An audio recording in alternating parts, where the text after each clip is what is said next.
নমস্কার, কলকাতা টিভিতে আপনাদের স্বাগত। আমি আশিস চট্টোপাধ্যায় আপনাদের কাছে নিয়ে এসেছি জনগণনা সম্পর্কিত খবর। বড় খবর, খবরটা মিস করবেন না। আজ 1 আগস্ট থেকেই শুরু হয়ে গেল সারা দেশের সঙ্গে পশ্চিমবঙ্গেও জনগণনা। পশ্চিমবঙ্গে জনগণনা শুরু হতে দেরি হলো, তার কারণ পূর্বতন সরকার জনগণনার ব্যাপারে যে উদ্যোগ নেয়ার কথা সেই উদ্যোগ নেয়নি। নতুন বিজেপি সরকার রাজ্যে আসার পরে জনগণনা সংক্রান্ত বিজ্ঞপ্তি এবং জনগণনা সংক্রান্ত অন্য যে সমস্ত পদক্ষেপ নেবার সেই পদক্ষেপগুলো নেবার ফলে আজ 1 আগস্ট শনিবার থেকেই শুরু হয়ে গেল জনগণনা। আমাদের সকলেরই মনে পড়বে যে ভারতে 10 বছর অন্তর জনগণনা হবার কথা। শেষ জনগণনা হয়েছিল 2011 সালে। সেই হিসেবে 2021 সালে জনগণনা হওয়ার কথা ছিল।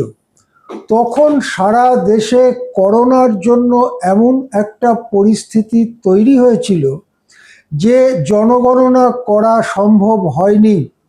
শেষ পর্যন্ত এই জনগণনার ব্যাপারে কেন্দ্রীয় সরকার উদ্যোগ নিয়েছে এবং সেই জনগণনা অন্যান্য রাজ্যগুলো কিছুটা আগে শুরু করেছে। আমাদের রাজ্যে একটু দেরি হলেও আজ থেকে শুরু হলো।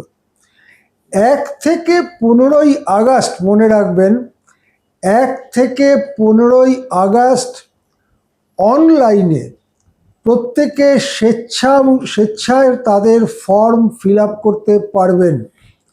এই ব্যাপারে সহায়তা করবার জন্যে স্কুলের 1000 জন ছাত্র ছাত্রীকে বিশেষভাবে প্রশিক্ষিত করা হচ্ছে। পুরকর্মীরাও প্রশিক্ষিত হচ্ছেন, তারাও আপনাদের সহায়তা দিতে পারেন। যদি নিজের ফর্মটা নিজে ফিল আপ করে জমা দেন তাহলে আপনি একটি SEID বা একটি নম্বর পাবেন, যে নাম্বারটি আপনার জনগণনার ক্ষেত্রে, এই পর্যায়ের জনগণনার ক্ষেত্রে আইডি হিসেবে কাজ করবে। 15 তারিখ পার হয়ে যাবার পরে 1 মাসের বেশি সময় ধরে বাড়ি বাড়ি গিয়ে জনগণনা হবে। জনগণনার ক্ষেত্রে যারা স্বেচ্ছায় অনলাইনে স্বেচ্ছায় ফর্ম ফিল আপ করে দেবেন তাদের কাছে আর এই জনগণনাকারীরা যাবেন না। যারা সেইভাবে ফর্ম ফিল আপ করতে পারেননি বা করেননি তাদের কাছেই এই জনগণনাকারীরা যাবেন এবং পরিবার সংক্রান্ত, বাড়ি সংক্রান্ত তথ্য সংগ্রহ করবেন। এই পর্যায়ের কাজ শেষ হয়ে যাওয়ার পরে সেপ্টেম্বর মাসের শেষ দিকে এই পর্যায়ের কাজ শেষ হয়ে যাওয়ার পরে পরবর্তী পর্যায়ের কাজ শুরু হবে। স্বভাবতই গত 15 বছর ধরে জনগণনা না হবার ফলে ব্যাপারটা কীরকম, কি হয় না হয় সেটা অনেকেই ভুলে গেছেন। আমাদের মতো বয়সের লোকেরা জনগণনা আমরা দেখেছি, বেশ কয়েকবারই দেখেছি, কিন্তু অনেক দিন না হয় আমরা অনেক কিছু ভুলে গেছি। আবার 2011 সালে যখন জনগণনা হয়েছিল তখন এত বেশি টেকনোলজির ব্যবহার হতো না। কারিগরি যে ব্যাপার, অর্থাৎ মোবাইলের মাধ্যমে অনলাইনে ইত্যাদি ইত্যাদি যে ব্যাপার স্যাপার, সেটা 2011 পর্যন্ত আসেইনি। সুতরাং এদিক থেকেও এবারে এই স্বেচ্ছায় অনলাইনে জনগণনায় অংশ নেওয়া ইত্যাদি ব্যাপারগুলো নতুন।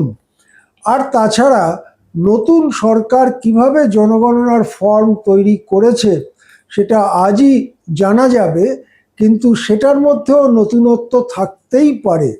সব মিলিয়ে বেশ একটু দেখে শুনে বা যারা করে ফেলেছে তাদের অভিজ্ঞতা জেনে নিয়ে জনগণনায় অংশগ্রহণ করাটা প্রত্যেকটি ভারতবাসীর কাজ, কর্তব্য। সেই হিসেবে আজ থেকে জনগণনায় অংশগ্রহণ করবার আবেদন বারবার সরকারি তরফ থেকে জানানো হচ্ছে। আমরাও নজর রাখছি এই জনগণনা কিভাবে চলে, কোন পথে যায়। এ ব্যাপারে আমাদের যদি কিছু নজরে আসে কোনো সমস্যার কথা, তাহলে আমরা নিশ্চয়ই কলকাতা টিভির পর্দায় সেই সমস্যা নিয়ে কথা বলবো, সরকারের কাছে আমাদের কথা তুলে ধরবো। এখন এ পর্যন্তই। দেখতে থাকুন কলকাতা টিভি।